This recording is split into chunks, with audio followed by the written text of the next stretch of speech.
talk a little bit about improv, about how did improv change their lives. And maybe not only this question, but all things dealing with improv, how did they find the way to improv and so on and so on. And the idea is maybe that everybody of you guys is telling maybe a few minutes about how did it come that you play improv, for how long do it, what did it means to you, and Sena, why not ladies first? The old thing, you know. Why not starting? Just that we come a little bit in contact. You three guys telling a little bit, and then you can, of course, ask a lot of questions. Okay, may I ask about the lights to reduce a little bit, maybe, because you really don't see people. Thank you. What does it make me feel like when I play improv? It's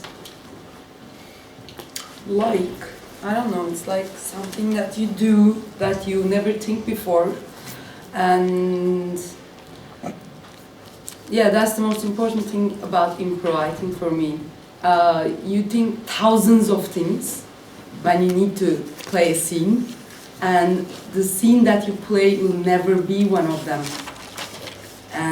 That will be something that you create all together with the players, and that's not also going to be somebody else's one of ideas, but it's gonna be a surprise for everybody at the end.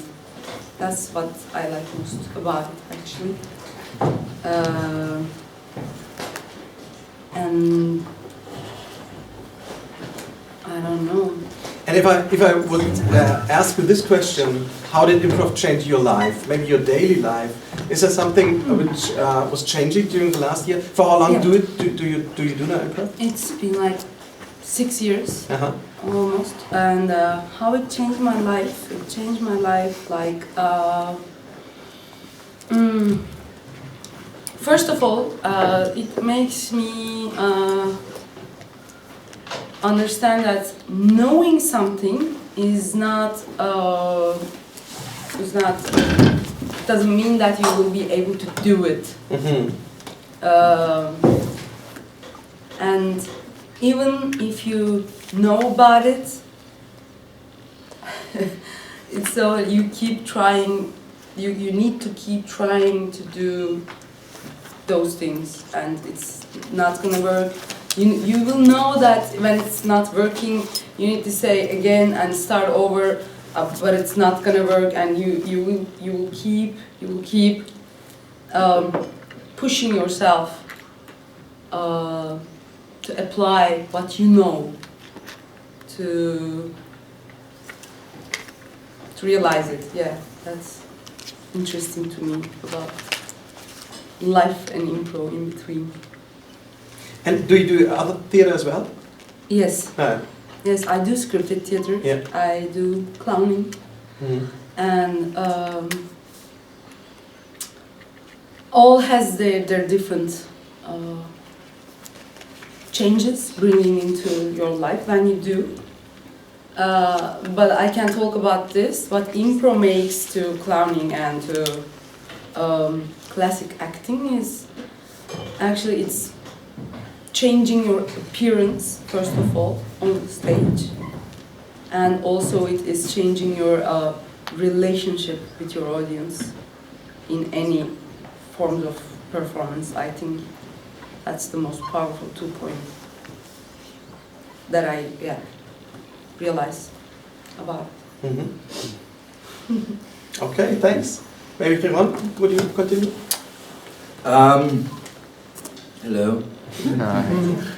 I've been doing improv now for 20 years, from which 18 I'm making money. It's my job. And it has given me, on personal level, some great things. I met my wife on stage. We made an improv baby. It got me divorced. So, all the way, up and down. I didn't see that coming. It's a lot. Yeah. It's not only good We things. did not make the baby on stage. No. But on backstage. Yeah, it was a backstage kind of thing. But I'm not going to talk about that. Okay. Maybe I am, but no. And I started improv in Belgium in the Flemish part. And it was the first improv group in Flemish part. It was called the BIL, the Belgian Improv League. And it's the format of Canada. I don't know, it's a match format in an ice hockey ring. French Canada. Yeah, French Canada, sorry. Duquet de Grand, something like that. French Canada. So that was my first thing we did. And then there was, the first year we played, they made a television program out of it, more like the four guys just, whose line is anyway, yeah, that format. But I was still 17, so too young to join. But they took away the best players we had that first year, and then they all went into television. And we started our new season, and after 3 years, we were like, okay, you're now the most experienced guy on this club, you start coaching. But yeah, we didn't have anybody to coach us. So it was, I started analyzing scenes after every show, writing them down, like, okay, what went wrong, what went right, and you create like your own truth of coaching, like, okay, this must be it. As you discover on the road that a lot of teachers have got their own truth, and so do I. And the truths that are being taught most of the time are a bit different. And one of my big truths in the beginning was start always positively. I saw that in clowning, the biggest clowns appear to come on stage sad, but actually they go like, and this is the positive part, but in 1 second they promise you something and then they lose it again. So that for a very long time was just, okay, go into the positivism, start a scene always positive. But that kind of changed a couple of years back by teaching more and more and more. I've been teaching a lot of Belgian groups, young people that just started improv, and the thing I noticed was the freedom everybody speaks about in improv. You can fail, you can fall on your face, and that's a good thing. But it was actually not allowed on stage. If you would do that as a young improviser, you go backstage, the other guys would go, "What did you do? That was a mistake you made." And it actually didn't give them confidence. So I went looking on that, and I discovered, well, if you have to give people freedom, you don't support them by giving them rules, which actually for me don't exist. So I'm teaching the last 5 years, okay, there are no rules. There is not one rule that you should apply, except for having fun, and your co-actor should be having fun too, with playing with you, and the audience should be having fun. And if those three are okay, then you had a great show. If there's one thing missing, okay, start asking. Hey, why did you leave the scene? You were mad at me, why? And it might apply to something you did, but it might also apply to something that he was expecting you to do, and then it's his mistake. And giving that to young people, and also to more experienced improvisers, I feel it's setting them free, actually. I can go like, do whatever you want. You're always right. And playing that kind of improv will never get you blocked. I hear it a lot of times, also in my former groups, that people are saying like, oh, you really blocked me there. And that's not true. You block yourself actually by not expecting the unexpected, which is very strange when you do improv, because you should expect the unexpected. And by that not be surprised and just go along with it. So I think by teaching that, and of course you teach them tools, but no rules, it's setting people more free on stage. And I think improv is about that kind of freedom. You can do anything. Anything goes. Open your mind up, and whether you go left or right, it's good. And that also applies on your own life, because I became a bit a hard guy with rules. I'm allergic to police and stuff. And yeah, that influences your personal life as well. And it's not just because of course you follow rules in your life, but if a rule doesn't make sense, it really tears me apart.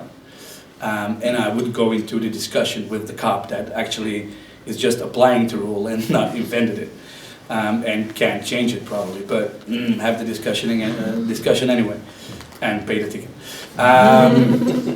And improv also got me into, the normal theater, got me into television, got me into drama series, got me into writing, got me into stand-up comedy. So people say, like, you make money with improv? Yeah, that's my main job, is improv. But the most money I make is doing things that I learned doing improv. I learned how to write a story because of the improv.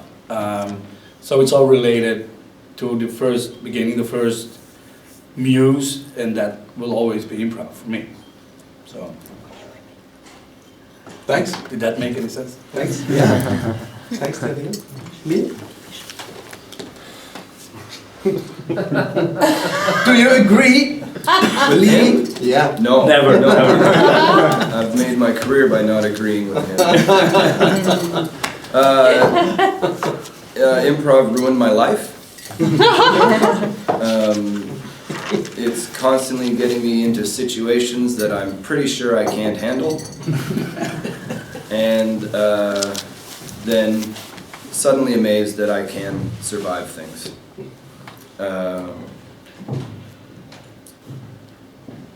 Being from a small town in Canada, you are pretty much taught that if you want to be successful, you have to go to the United States and be a television star or something. And that's what I was supposed to do. And then when I was 18,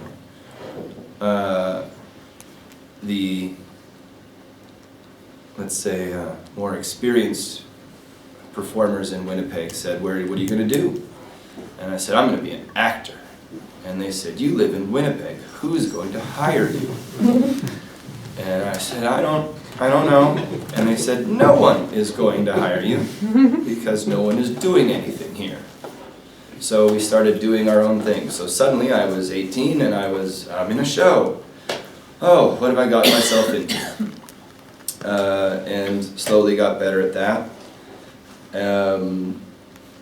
Went to a festival in Seattle, met the Gorillas, and they said, why don't you come here? And I said, oh, sure. And then in my head I was like, I can't do that. And then we came here and it was very successful. And so I think in the sense of what improv has changed in my life is it's constantly reminded me that as long as you're standing there in the situation, you will survive. And as long as you say yes and go along with it, you'll make it out the other side. And that's been really helpful on stage as well as off stage. I find myself constantly in new experiences that I normally wouldn't get into. We all like to have our safe worlds. This is what I like to eat, this is what I like to do. And then someone says, let's go for sushi. And you say, I don't want to eat sushi, that's gross. And then you go, and then suddenly you've got a new food that you like. So that's what improv has taught me. And how it's ruined my life, if I may, is this constant search for the next best show. And once you do this show and it's really great and you feel that energy and that buzz off of that show, it takes a lot more work to get that next level of show again. And so it's like a drug. You constantly have to do more and take bigger risks to get the better high. And every time, again, I put myself in a situation that I believe is completely impossible. It pays off, and I feel good after a show. But it's those 10, 15, 20 shows in between where you're like, oh, what am I doing here? Why am I doing this again? That really can be hard, but always worth it when you finally get that good show again. What do you think of that? I certainly don't agree with you. Fantastic. No, I think every show is kind of like an experience. I don't see like shows, I don't feel like shows need to be very successful or like explosive. I don't offer anything but an experience to the audience. We share something, we do something together in here, and I'm not doing it by myself, I'm doing it with the audience, and that's what we got at the end, so that's good enough for me, for improv. But sometimes you feel more happy about a show than others? Of course. And so that's sort of what I'm saying. I like to feel really happy after a show. Okay, no, it's just like, I don't have that being successful feeling. Well, maybe in 14 years.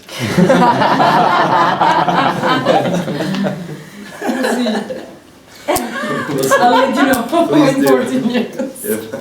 I'll roll my wheelchair up here. I told you! Lee, are you doing some stuff beside improv and the Crumbs? Yeah, I started doing scripted work. That's what I got into, and Crumbs originally did more sketch comedy than improv. But I do some stand-up now, and then artistically I have other outlets, painting, music. No, I'm not talented in those things, but I do occasionally do that. So, yes, I'm always creating something, whether it's drawing in a book or playing on my computer and making music or something. But again, improv is how I know to do all these things. When I'm drawing, I'm improvising. When I'm making a song or whatever on my computer, I am improvising. I don't have any other process. You know what I mean? I don't have another way of going about to create art. And the same thing with my stand-up. It comes from improv, and then I try to write it. But yeah, I started doing scripted work, and the only reason I don't do scripted work is because I don't have the time. I do so much improv that I really don't have the time to sit for 3 months in one spot arguing with the director about which way I should walk.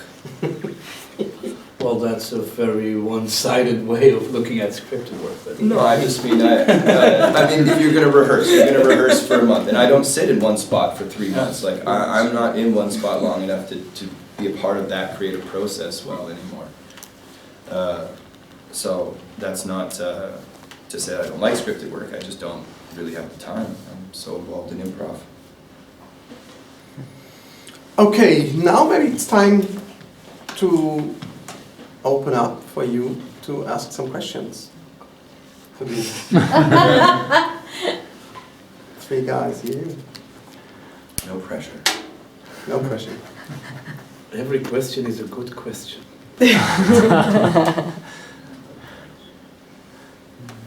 Take your time. We are not in a hurry.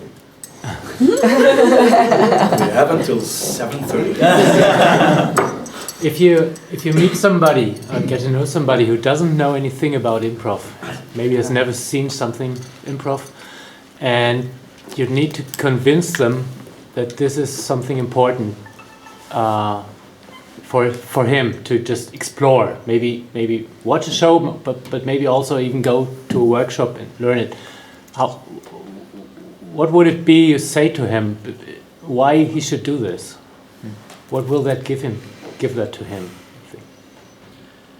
If I may, I think it's the same thing as trying to convince someone of your religion or your belief in something. And until someone can really experience it, they can't understand it. So I mean, I can describe to you what it's like to go downhill skiing. I can tell you about the snow, I can tell you about the skis and the wind and the things you do, but until you actually go down a hill on skis, you never really know what that experience is. So I think the best answer is to calmly convince them that there's a beautiful experience out there that they should get involved in. And I don't think actually people need to be convinced. If they're interested, they will come to you and ask, hey, I want to do this. I've never had someone coming to me, I don't want to do this, convince me.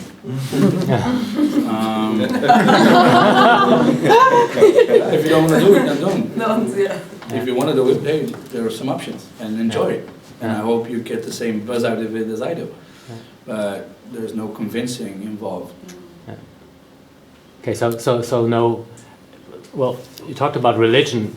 People walk around and say, well, if you become a religious person, you'll be that or you can become this and that or something like that. So just offer a benefit. I think it's the difference between like twisting someone's arm and gently leading. Yeah. And all you can do is say, just come see a show, see it. It's a wonderful experience. And if that experience doesn't speak to you, that's fine. I mean, some people really love football, some people really love sports, and they don't get involved in theater at all.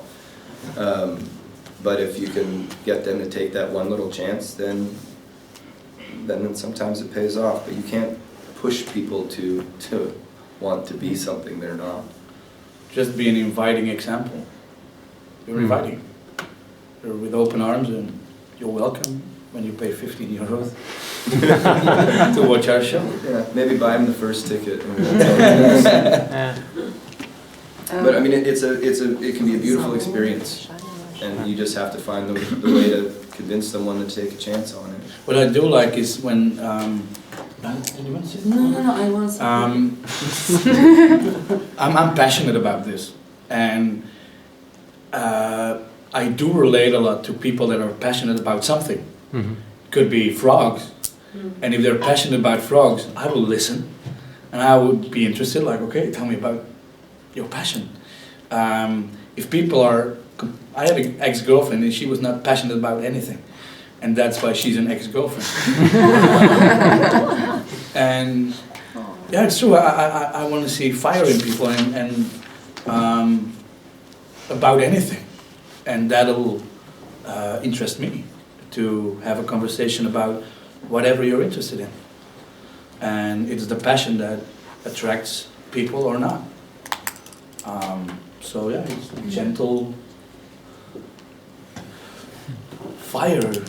Gentle. No, that doesn't sound well. No, it's lighting a fire and maybe it catches fire, maybe it doesn't. Yeah. Well, but I'm not blowing.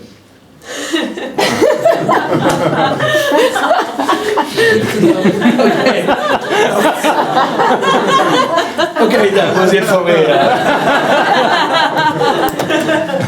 So I have a question. Lee, you said that it gets more and more difficult to reach that next good show, and it takes a lot of work. What kind of work? What do you do to make your performance even better?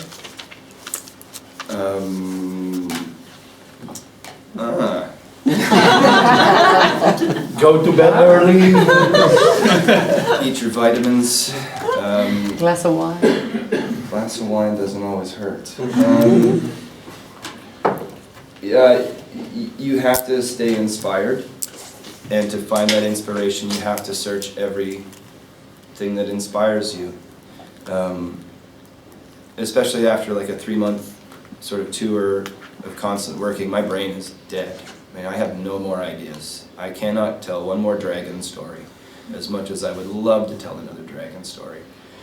So I have to go home and I have to find new dragon stories to tell. And I have to find new inspirations. And it's I always say this, it's like being a doctor. You have to keep up to date. There's always new ideas coming out, and you can never just sit back and go, I know everything about medicine.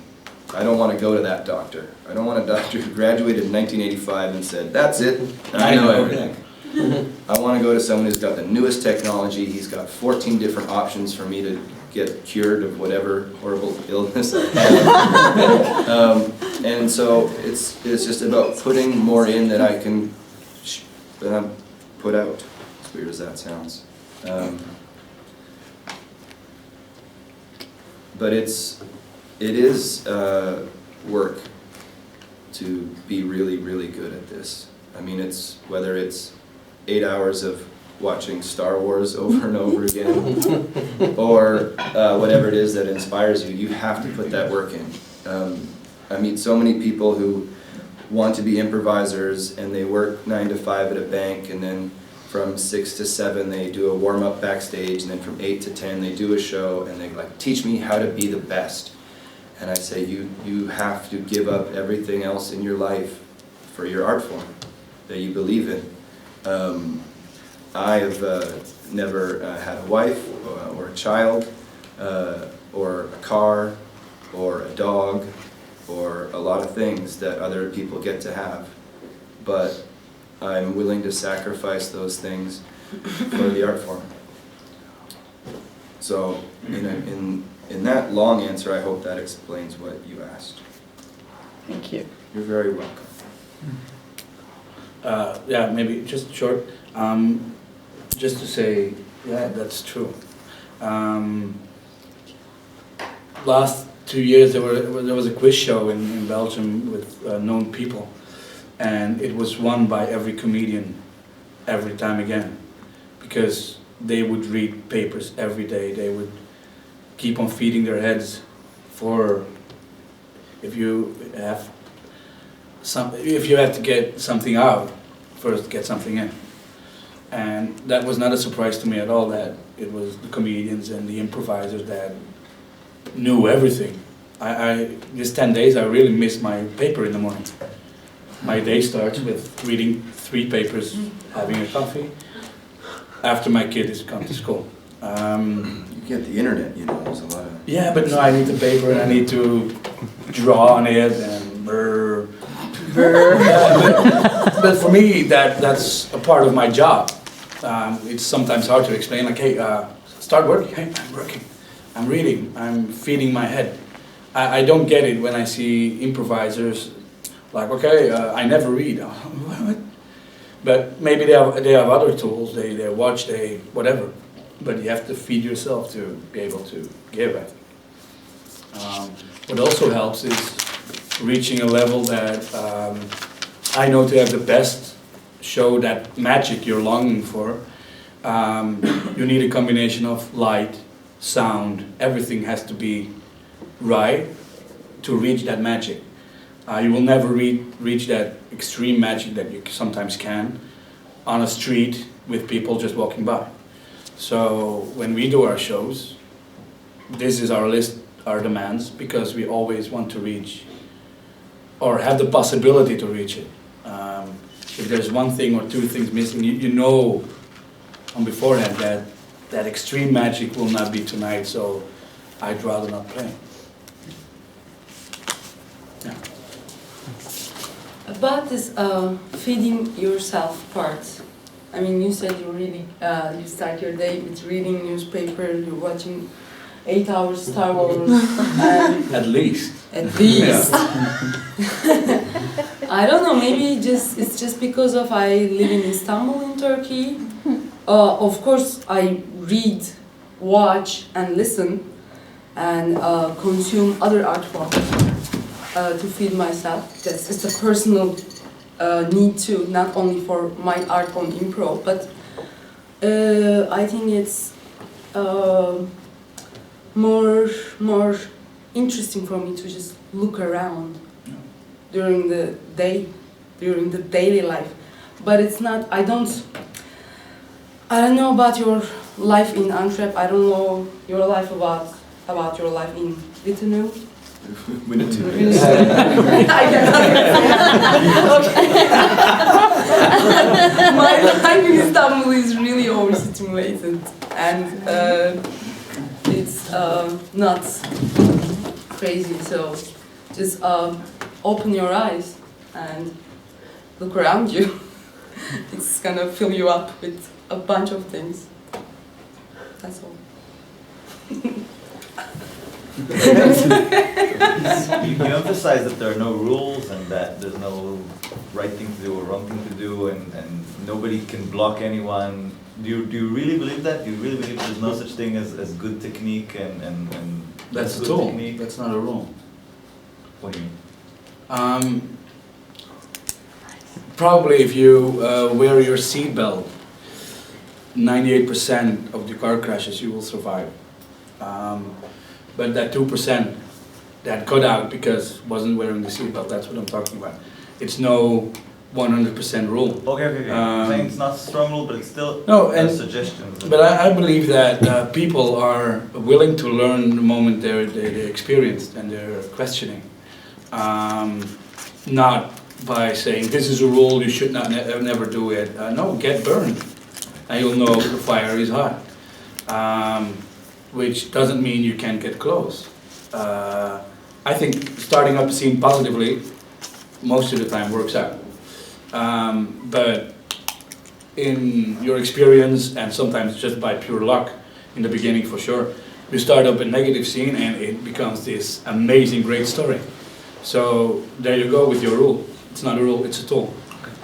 And a guy that always starts up a negative scene will break the have fun part.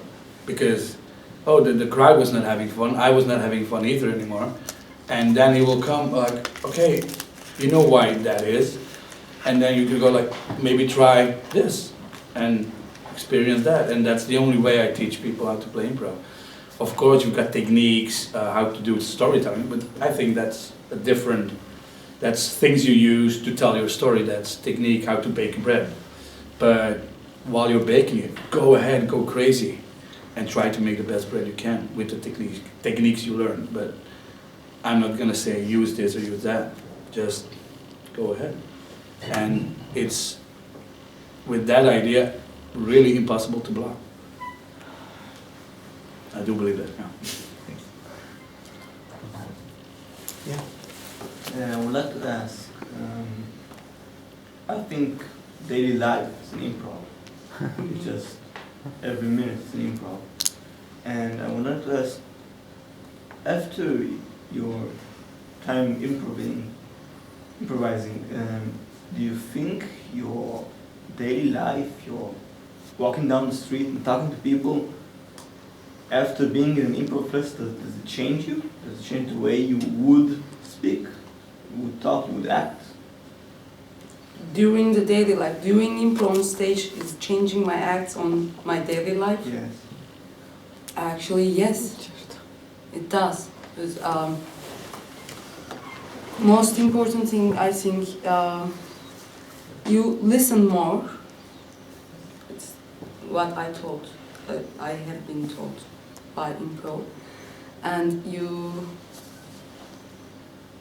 learn more that way and understand more of people, and you can get rid of your prejudice easily like that, and you might not like yourself too much, which is good, I think. Wait, could you elaborate on the last one? Why, could you elaborate on the last one? Why you don't like yourself too much? Because if you like yourself too much, you will be an egoist and I don't know, selfish. Yeah, but how is over it? No, I understand. But how is it? Why is improv called this? The other two, I understand the connection, but with this one, it's not so clear to me. Why improv influences you? It's cause listening people better, and when you listen to them, you are to be able to listen somebody. I think you need to be a little bit more. If you are too much full of yourself, your ideas, You will not be able to listen someone else, even if you don't talk and look like that. When you can get rid of yourself and can really listen someone else, that's what I mean. And then you will discover other things. Accept yourself. So you can get rid of yourself a little bit. That's what I mean. Do you all feel that? Do you all agree with it? Not completely. Well, it's true. It changes you being a human being, but it's not that you're fast and open-minded and witty every second of the day. You get into another on stage. You get into another concentration. I can be surprised and blocked in real life pretty easy. By not suspecting anything, and someone is being rude to you, and I'm going like, okay, not being fast and now I got you back. It doesn't work that way. No. I do think you, not two, because two is always too much. When you go on stage, you're having people paid to see you. You have an ego. And as you go along the way, you have a responsibility to that audience to give them a good show, the best you have in you that night. And hopefully tonight you're better than yesterday. You want to become better every day again. But that sometimes means going for your idea. Going like, okay, I see this opening and I just jump in and I take it. And I hope the others will get along, and if someone else jumps in, I'll go along too. So that, for me, definitely means you have an ego, because otherwise you would not really hit on the table like, that's my idea, isn't that a great idea? It's a lovely idea. But so are the other ideas. But if you've got an idea, go for it. And if it becomes a mutual idea, even better. Thank you. Here you are. I have a question. When you say you have no rules and the daily life is a kind of show and we all input and output and blah blah blah blah blah, and is there a place you avoid to lose yourselves? Do you need this? And how you can manage it not to become completely crazy? because it's a lot of pressure, it's a lot of given, it's a lot of open, always the daily life is a show when you're on tour and bam bam bam bam, and backstage blah blah blah blah blah. It's a lot. And how do you need still a place not to lose yourself because you're always in the moment? And how you can manage it not to be complete. Your English is wonderful. Better than mine. One thing that people are often surprised is they find out that I don't drink every day of my life. Most people that meet me see me with a glass of red wine, and it's after a show. And so they're like, oh, well, this is the party guy. If I am at home in Winnipeg, I live in my room. And no one's allowed in my room. And I'll live there for a month. I order food in, I mind my own business, and then, Steve, someone calls, we're going out to see Tyler play or something tonight. I'm like, no, I'm not going in, I'm staying in here. But then when I do leave my room, I try to be as open as I am on stage, off stage.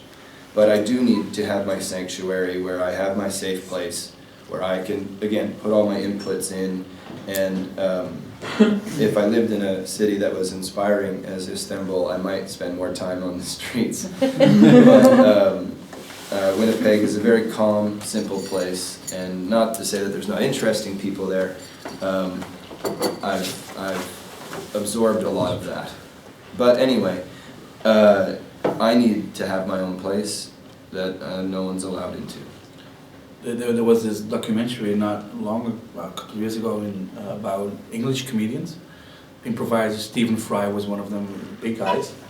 And the starting question was like, why are so many of you been through addictions, through alcoholism or cocaine or whatever? And it was, most of the guys answered, they got through the addictions like, it was just to shut up my head. And I really got that because I used to have it. Like the fast thing in your head, not being able to shut it down after a show, because the show is like adrenaline and it gets you pumping. That's why you can't go home just after the show and lay down. I just can't. If I play up to 11, well, up to 3 o'clock, I'll be awake anyhow. But then you have to find like this way not to get into the alcohol. At my place, I never drink. I drive a car, so I don't drink. And for me, that's again reading a book or writing. So I'll be behind my computer writing until I feel like, okay, the head it's empty now. I can go to bed. And that's my way. I also like lying on the couch with my eyes closed but not sleeping. And just inventing these stories that you will maybe never tell, but oh, they're so good. And then, yeah, you go for him, go like, oh, you lazy asshole, and you're like, no, I'm working. Also, driving a car, I think, is the most inspiring moment for me. I do a lot of comedy in the north of Holland. That's a 5-hour drive, so 5-hour drive, 1 hour playing, 1 hour talking, 5 hour back. So you're gone for 13 hours, but those 5 hours in the car, I've always got this paper and I'm like, oh, I'm here already. I missed the last hour. Still didn't have any exits. But yeah, you need that kind of moment to shut it off. I do. Yeah. Because it might be a little danger to become addicted to something just to. It might be, yeah. And it's also, I think, dangerous, very dangerous to not be able to finish what you do after you come home. Like you said, it's gonna drive you crazy. And I have seen people getting crazy out of it, so it's pretty dangerous, yeah. You need to hold yourself. It's good having a kid, because at whatever time I come home or go asleep, and I'm divorced, so every week there's like 1 week I have and 1 week I am completely lost. But the week I have him, well, he will wake up at 7, careless what I did last night, and he will go like, hey Dad, the world's awake, except for you. And then you wake up and he needs to have bread, he needs to take a shower, you have to go to school, so that will get you into stopping about thinking about stories pretty fast. Yeah. Thank you.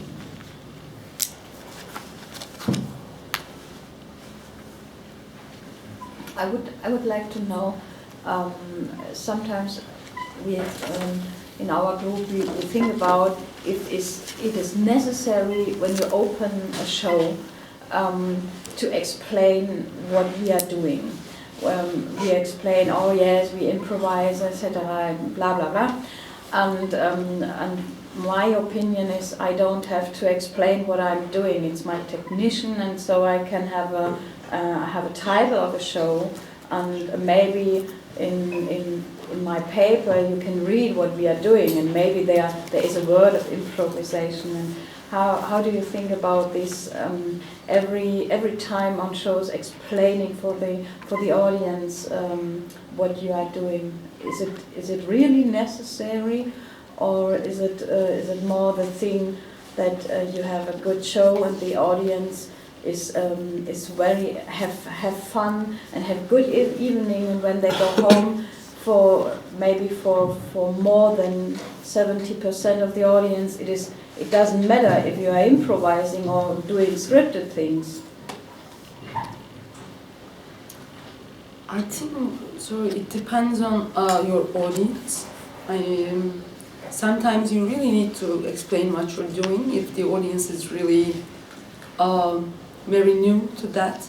I mean, we have it a lot in Turkey. It's a very new to people, and there is very few regular audience, the Impro audience. So you might better tell them that, even if after you tell them that you're improvising, after the show they can come to you and ask which lines did you write before, and which points was stricted, and like say, no, there was nothing. You still need to explain it. But usually I don't find it very, very, very necessary to explain what it is, and I think if they are getting it while you're doing it, that's better. That's my opinion. I see in difference between what we do as a group, with our group, and when I see shows in Germany, they speak more. And we're like, okay, within 1 minute we want to be playing, but we do explain it. And why is that? Explaining that you're inventing it at the moment gives you an advantage. I can compare with stand-up comedy, which is scripted. You write down your jokes and they're expecting every half minute a good joke. But when you say, hey, I'm going to invent this, they give you more freedom. Yeah, they go like, okay, if there's not a joke in your first 3 minutes, that's okay. And they're more surprised, like, oh, he invented that on the spot. So an invented joke on the spot written down might not be that good. But it's the on the moment thing that gets people laughing faster. So we do explain that we're making this up, and sometimes I've seen groups in Belgium that saying we're making this up, so sorry on beforehand. It should never be that. Like, sorry, it might suck. No. But explaining what you're gonna do, make it short, go really fast to the show and take them along. I'll just say quickly that like when we do our regular show in Winnipeg, we know that crowd's there every week to see us, so we don't make a big spiel out of it. Sometimes, as an example, like for your show at the Radibor the other night, I think it's good to say, like, hey, how many of you have seen improv before? What do you know about this form? Because if they're truly first timers, it is good to explain it to them. But and my experience is, the more you talk about it, the less magic it is, you know? So find that very simple way to just say, here's the magic, give me an occupation, let's go. But obviously every situation is different, but I will agree that, and it's not just in Germany, lots of people like to talk for 5 or 10 minutes before the show starts, and I didn't come to see an MC, I came to see a show. So I like to get to the show as fast as I can, and we're both the same guy in the backstage. We're just let's go. We're just like locked in a cage. We're just like, get us on stage. But again, I think it always will depend. Yeah. And but essentially, less talk, more rock. Thanks, it's a classic. Thank you. You're very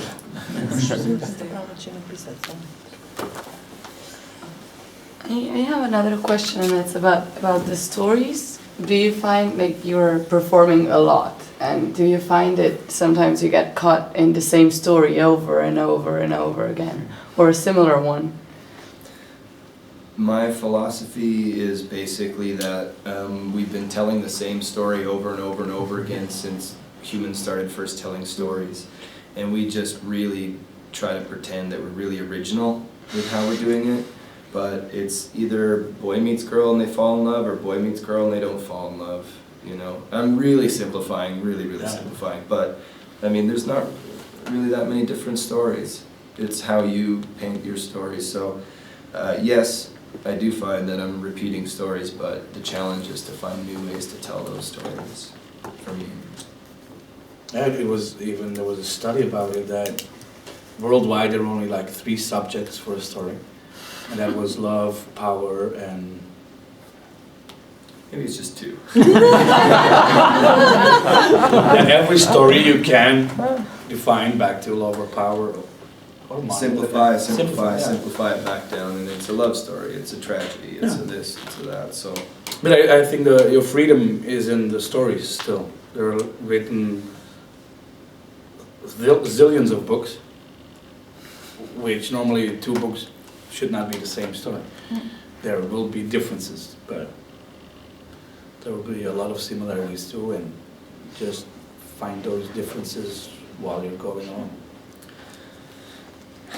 As some of you might have heard me say before, Harry Potter and Star Wars are the same movie. And what was it? Avatar and Pocahontas? Which one? Avatar and Pocahontas. Avatar is a wonderful collage of other stories. Fern Gully. It's Dances a collage with of Wolves. other stories. But Even Saw 1 do you could think be a it's Hamlet. wonderful or not? But why is Harry Potter like Star Wars? It starts with a little boy whose parents are dead.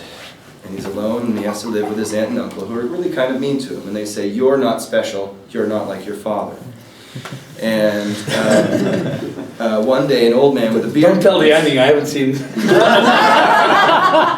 One day an old man with a beard comes and says, "You are special, you are just like your father, and you're going to be a wizard." And he says, "No, I can't do that. That's too much for me to have to do." But with the help of his friends, they can work together, and with everyone using what they're good at, they can team up and defeat whatever that evil is in your empire or universe. And do they cut off his hand? I'm not going to ruin it for you. But essentially boiled down, it's really a very similar story, just on its basics now. You can make the comparisons or whatever, but one's in space and one's in London.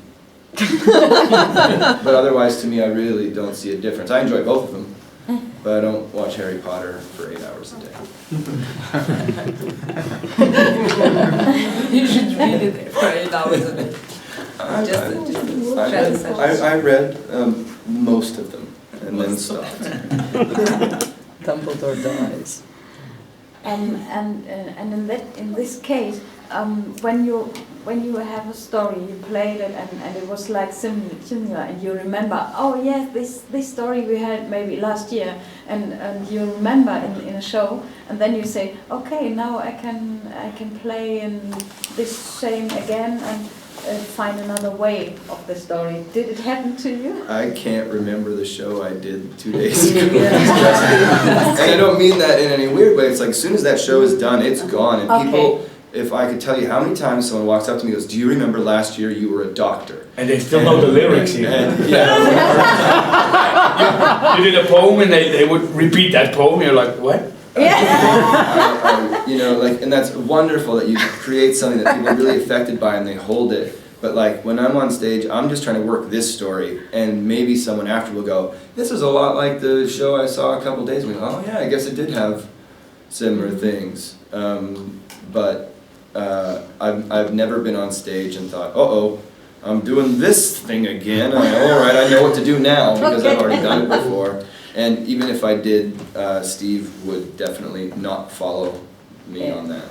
Okay. So For 10 years, I've been saying I will never do a joke twice. Because that's the thing to say when you're an improviser. I've known you for Yeah, I know. That's the thing to say when you're an improviser. Do you repeat jokes? No, never. Yeah, you do. Yeah. And everybody that's saying they don't. That's technique. That's not a joke. Everybody that improvises more than one show in their life has repeated a joke, or a kind of joke, or the direction towards a joke. But you still make it, you reinvent it the moment it comes. But yeah, sure. Or you're making a joke out of it. I mean, repeating about your joke. Could be. An inner joke on stage. But it's the same, like sometimes the people have to say like, hey, you did that same joke a year ago. And you're like, what? Really? Because, yeah, could be. And for sure, when you do short form, and there are like games like the worst possible thing to do, the ideas people come up with are very limited. The worst way to divorce, the worst way to... The worst doctor. Oh, I got blood all over and I killed a guy. Well, yes, that is the worst doctor, so... So getting those topics over and over, you stretch out looking for new ones, but you use old ones that you know, oh, this one was so good. Yeah, I can Sure. remember. I can remember some of your shows by heart. Did it ever happen to you that you were just about to come on stage, you were blank? Most of the time, yeah. always actually. Steve and I... You had no idea what you're gonna do. I promise you, after, like, Steve and I will usually have 2 stories that kind of we come back to. Sometimes it's 3, but it's usually sort of 2 right now. And we'll do the one scene, we'll do the second scene, and then I'll turn around and I'll look at him and I'm like, I can't remember either of the scenes we just did, you know? And so that's what I call being, yes, completely blank. And I just walk out and I'm like, sit down and I wait for Steve to say something that goes, you're Kathy. And I'm like, oh, yes, I'm Kathy. Now I remember. But like almost, by that 3rd and 4th scene, there's at least one moment where I turn around and if you get smart, you can find my face just going, oh, what did we... And people think, oh, he's thinking, he's trying to come up with something. I'm like, no, I'm trying to remember. I'm curious about where that story is going. But once it starts, I'm never thinking, oh, what am I going to do? It's only that moment before. Yeah, and there are so many impulses you can use when you're open to them. And if you already have an idea in your head while coming up, you will be not open to things that are going on. So just come on, and even if the audience is there and you don't have an idea of what you're doing or you're gonna do, just say, I don't have an idea what I'm gonna do, and the audience goes like, oh, he started. There will always come something. You've got enough, even a crack in the audience, you would pay attention and use it. There is nothing to work with. There's always something. And trust on him. Don't prepare. All right, thank you. What do you think about incorporating the audience during the show? Like, for example, you did the 15 Minutes of Fame show, which is pretty extreme form of that, but also just getting suggestions while you're in the story or something like that. Is that something that's important to you, or something that should be done more, or? Well, may I? Yeah, sure. Okay. I think that's the reason that why we are doing Impro, because I want to do something with the audience, not only with my colleagues. And what we do back in Istanbul, we are using cards, play cards, and one of the audience is telling the story towards them, and we do play that story. I mean, it's beyond suggestion, that's why I'm talking about it right now. It's because it's his or her story, totally, and there's, I don't know, 8 cards that you need to open and ask questions about those cards, and looking at the pictures, artwork on the cards, and the association coming out from that, from what you saw on it. They are building a story, and that is one of the most interesting things that I've done. Actually, it's unpredictable most. I think it's so nice. I think it's important for whatever form you're doing to understand what input it needs and what purpose it has. generally speaking, I think 100 people in a room are pretty stupid. You do a scene about a shark, and then you ask, can I have an animal? They'll say, shark. You say, we just did a scene about sharks. And like, yeah, no, I liked it. Do another one. How many times have you asked for a room? They say bathroom. You ask for an object, they say dildo. It's constantly some of the worst things come out of people's mouth when they're in a dark room.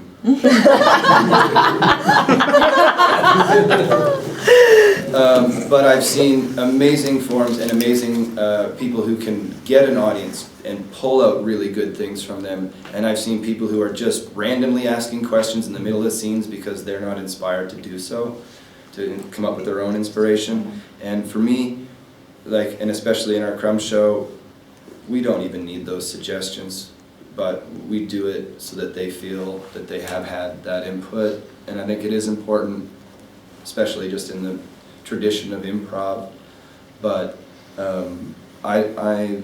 I think you can overdo it, definitely. And I think they just want to watch a show. You know, they just came to sit down. So like, as soon as they think that you're going to pull them up on something, they just go, oh, and they stop looking at you and everything. So they really just want to sit back and watch. Yeah. No one's mad that movies, you can't tell them what to do in the middle of a movie. You know, no one's like, I want to tell Bruce Willis what to do now, or whatever. Like, I mean, I do, but that's you know. The form we play, the thing I like to do is take people on a trip and make them forget for just, I hope for the whole show, but for just a small while, that they're sitting in a theater and watching three guys pretending to be nice. Like to be nice. Yeah, pretending, because we're not really nice. But like this week we had a musical, and it ended with me standing with a sword. And in my head I was really like a He-Man kind of character standing on top of a hill with everybody around me with muscle body, and I don't even want to see a photo of that moment, because in my head it was so good. And I hope maybe just for a blink of a second that someone else also saw that. And yeah, that's what I'm trying to do. Make people forget just for a second, and get them really into the story. If you see that non-existing table as an actor, they might do too. If you don't, they're for sure not going to make it up themselves. But it's you creating this world around you, being it as a child, actually. And you believing that moment, that world might get them to see it too. And I think that's the magic we're looking for. So I don't like a lot of participation in our form. In short form it's a different thing, but we do long form. And I've done a lot of short form too. But it's that magic you're looking for, that if they want to be on stage, that get your own theater and do it. But not in our show. Mm-hmm. Just have another question, sorry. You're so experienced, and when I saw you on stage, wonderful, you got it, yeah? And I have to ask this question, do you still deal with fears to fail? And if yes, how? Do you know what I mean? Or you just all of you, because you do a show and another show and you fail, la la la la la, and focus on the story and blah blah blah, and forget about your ego. Yes, but in the really secret corner, do you still have sometimes fear to fail, and how do you deal with that? When I started improv and I had a show on Sunday, I would have diarrhea on Friday already. Excuse me? I would have running flat caca. Diarrhea on Friday. Being experienced, it would move up to Sunday afternoon, it would move up. And right now it's just one minute Before you go on stage. It's not that hard anymore, but there's always. I just gonna change my pants. So it was extreme when you were just doing it, and it gets less, but it's still there. You don't want to fail. You want to be good. You want to have a good show, but it's just one minute before the show. You get into this concentration. You don't shit your pants anymore, and you're just like, okay, I'm focused. Let's do this. But it's not a fear of failure anymore, no. Because if you fail, you won't die, and you have failed before, so you're still alive. It's not that big a deal. You will fail again. Yeah. All the time. Because you're taking the risk. Over and over again. I think the things that I fear more are the situation I'm in sometimes. Like, oh, how is this going to work? How is this going to happen? But I know that if I'm allowed to be myself and do my thing, that it's going to be fine. I know how to take care of myself. And sometimes when we come to a festival like this, there's strange, wonderful shows where I'm suddenly doing a show in a workshop. And there's only 15 people in the audience, and there's like 3 actors, and it's this really wonderful thing. And I'm like, oh, I don't know how this is going to work. I've never done this before. But then I know that if I'm just me, then it's going to be fine. What's the worst that could happen?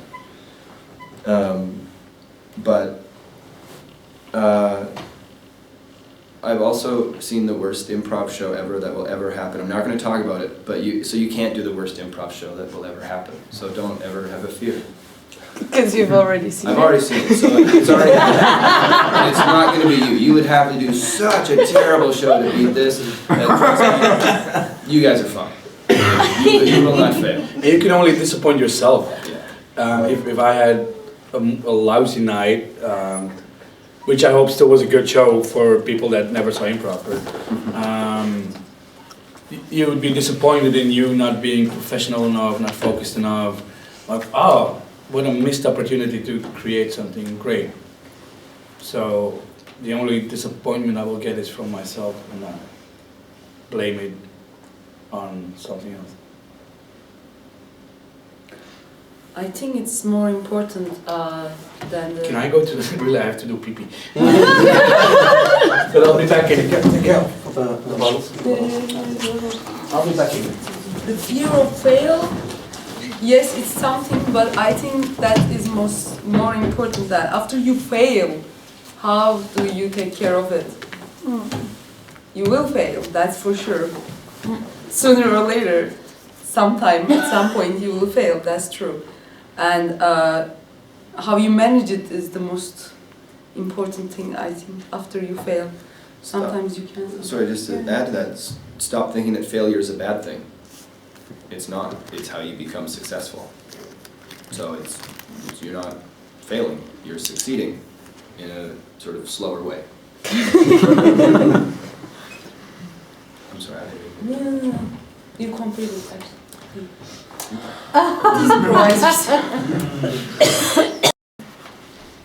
Yes?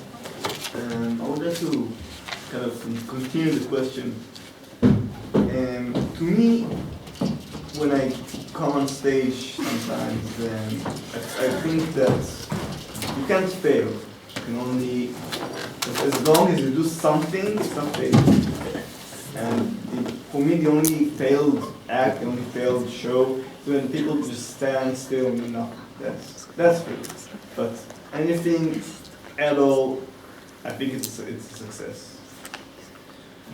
Yeah, and you also have to have an idea of what you feel success means, you know, so that you're going to find different levels of this was successful for me. And I'll agree with you. I think, I say this in workshops a lot, the only wrong choice was to just not do something. As long as you do something, you will find the next moment, you will find the next thing. So I will agree with you on that one. I've been teaching also classes in Belgium, against robberies and stuff, anti-aggression for banks and stuff.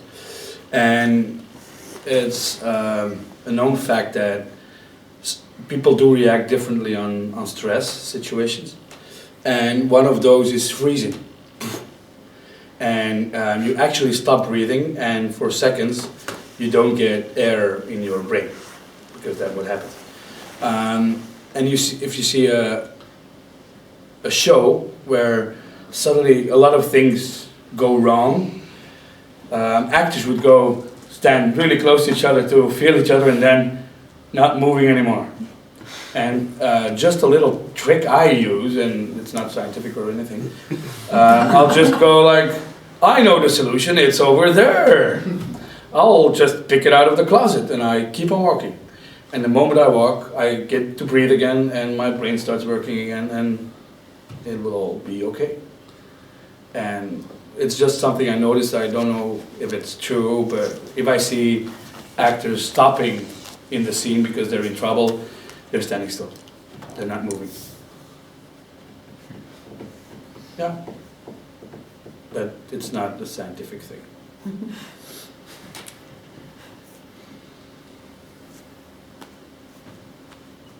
Okay. Everybody's fine? Now some questions for you.